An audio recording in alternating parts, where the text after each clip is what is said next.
नमस्कार दोस्तों, स्वागत है आपका हमारे चैनल में। आज हम बात करेंगे तुलसी विवाह के बारे में। बहुत से भक्त भगवान श्री विष्णु के योग निद्रा से जागने अर्थात देवोत्थान एकादशी के अगले दिन कार्तिक शुक्ल द्वादशी को तुलसी विवाह के रूप में मानते हैं। तुलसी विवाह माँ तुलसी और भगवान विष्णु का विवाह अनुष्ठान है। इस त्योहार के दौरान कन्यादान समारोह सहित सभी शादी से संबंधित अनुष्ठान किए जाते हैं। माता तुलसी देवी लक्ष्मी का अवतार कही जाती हैं, जो वृंदा के रूप में पैदा हुई थी। तुलसी विवाह सामान्यतः किसी भी हिंदू शादी की तरह ही संपन्न होता है, जिसके अंतर्गत दुल्हन रूप में तुलसी का पौधा एवं दूल्हा शालिग्राम रूप में भगवान विष्णु होते हैं। महिलाएं विवाह गीत एवं भजन गाती हैं। तुलसी विवाह में मंगलाष्टक मंत्र का गान करने की परंपरा है। घर एवं मंडप को विवाह की तरह सजाया जाता है तथा तुलसी जी को लाल चुनरी एवं 16 श्रृंगार का सामान चढ़ाया जाता है। अग्नि को साक्षी मानकर शालिग्राम एवं तुलसी को हाथ में पकड़कर फेरे दिलाए जाते हैं। विवाह के उपरांत प्रीति भोज का आयोजन भी किया जाता है।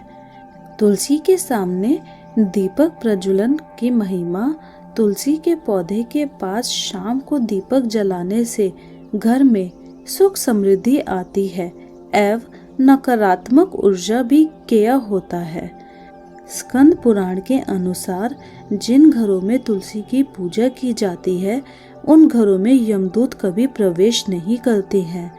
तुलसी विवाह का तारीख और शुभ मुहूर्त।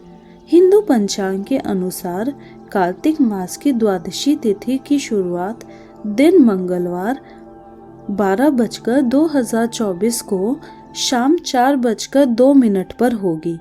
वही इस तिथि का समापन बुधवार 13 नवंबर 2024 को दोपहर 1:01 पर होगा। पंचांग के आधार पर इस साल तुलसी विवाह का आयोजन 13 नवंबर को किया जाएगा। पूजा विधि। भक्त इस दिन ब्रह्म मुहूर्त में उठकर स्नान करें, लाल या पीले रंग के वस्त्र धारण करें, फिर पूजा कक्ष को साफ करें, फिर शंख घंटी और मंत्रों का जाप करते हुए भगवान विष्णु को जगाएं। इसके बाद उनकी प्रार्थना करें। शाम को अपने घरों और मंदिरों को सजाएं, खूब सारे दीपक जलाएं। गोधूली बेला के दौरान शालिग्राम जी और तुलसी विवाह का आयोजन करें। मंडप बनाएं, तुलसी जी का 16 श्रृंगार करें। शालिग्राम जी को भी गोपी चंदन व पीले वस्त्र से सजाएं। उन्हें फूल, माला, फल, पंचामृत, धूप, दीप, लाल चुनरी, श्रृंगार की सामग्री और मिठाई आदि चीजें अर्पित करें। वैदिक मंत्रों का जाप करें। आरती से पूजा का समापन करें। पूजा में हुई गलती के लिए क्षमा मांगे।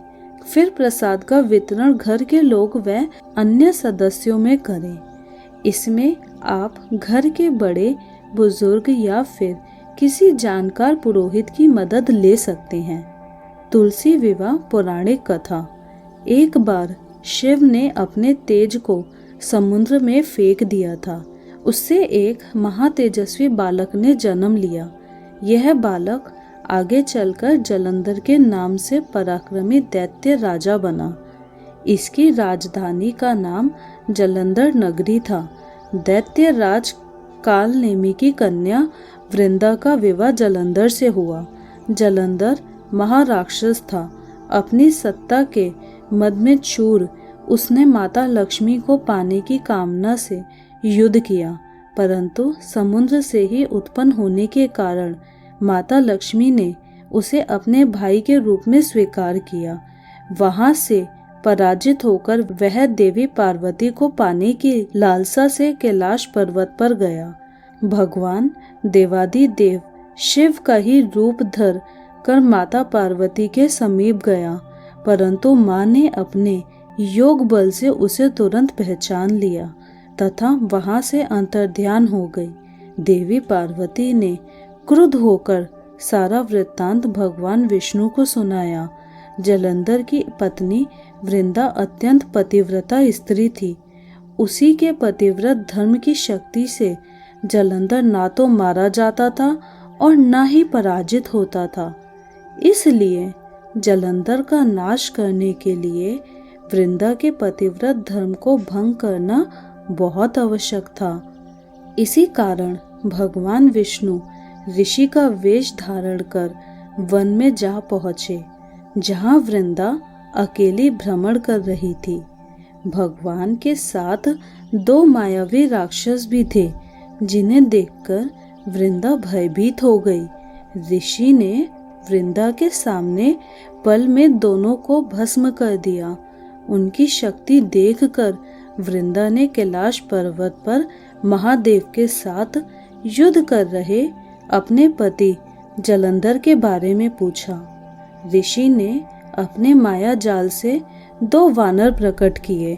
एक वानर के हाथ में जलंधर का सिर था तथा दूसरे के हाथ में धड़। अपने पति की यह दशा देखकर वृंदा मूर्छित होकर गिर पड़ी। होश में आने पर उन्होंने ऋषि रूपी भगवान से विनती की कि वह उसके पति को जीवित करे। भगवान ने अपनी माया से पुनः जलंधर का सिर धड़ से जोड़ दिया, परंतु स्वयं भी वह उसी शरीर में प्रवेश कर गए। वृंदा को इस छल का तनिक भी आभास ना हुआ।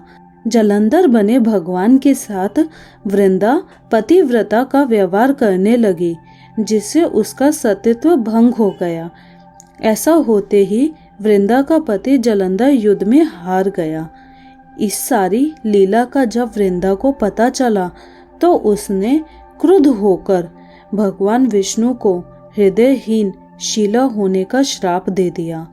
अपने भक्त के श्राप को भगवान विष्णु ने स्वीकार किया और शालिग्राम पत्थर बन गए। सृष्टि के पालनकर्ता के पत्थर बन जाने से ब्रह्मांड में असंतुलन की स्थिति हो गई। यह देखकर सभी देवी देवताओं ने वृंदा से प्रार्थना की कि वह भगवान विष्णु को श्राप मुक्त कर दे। वृंदा ने भगवान विष्णु को श्राप मुक्त कर स्वयं आत्मदह कर लिया। जहाँ वृंदा भस्म हुई वहाँ तुलसी का पौधा उगा। भगवान विष्णु ने वृंदा से कहा, हे वृंदा, तुम अपने सतीत्व के कारण मुझे लक्ष्मी से भी अधिक प्रिय हो गई हो। अब तुम तुलसी के रूप में सदा मेरे साथ रहोगी। तब से हर साल कार्तिक महीने के देव उठावनी एकादशी का दिन तुलसी विवाह के रूप में मनाया जाता है।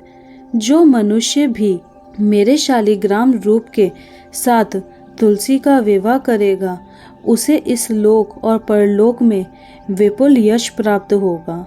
उसी दैत्य जलंधर की यह भूमि जलंधर नाम से विख्यात है। सती वृंदा का मंदिर मोहल्ला कोट किशनचंद में स्थित है। कहते हैं कि स्थान पर एक प्राचीन गुफा भी थी जो सीधे हरिद्वार तक जाती थी। सच्चे मन से 40 दिन तक सती वृंदा देवी के मंदिर में पूजा करने से सभी मनोरथ पूर्ण होती है। जिस घर में तुलसी होती है वहाँ यम के दूत भी असमय नहीं जा सकते। मृत्यु के समय जिसके प्राण मंजरी रहित तुलसी और गंगा जल मुख में रखकर निकल जाते हैं, वह पापों से मुक्त होकर वैकुंठ धाम को प्राप्त होती हैं। जो मनुष्य तुलसी व आंवलों की छाया में अपने पितरों का श्राद्ध करता है, उसके पितर मोक्ष को प्राप्त होते हैं। तो दोस्तों, यह था तुलसी विवाह का महत्व, कथा और पूजन विधि। अगर आपको यह वीडियो पसंद आया हो तो वीडियो को लाइक करें, शेयर करें और चैनल को सब्सक्राइब करना ना भूलें। धन्यवाद।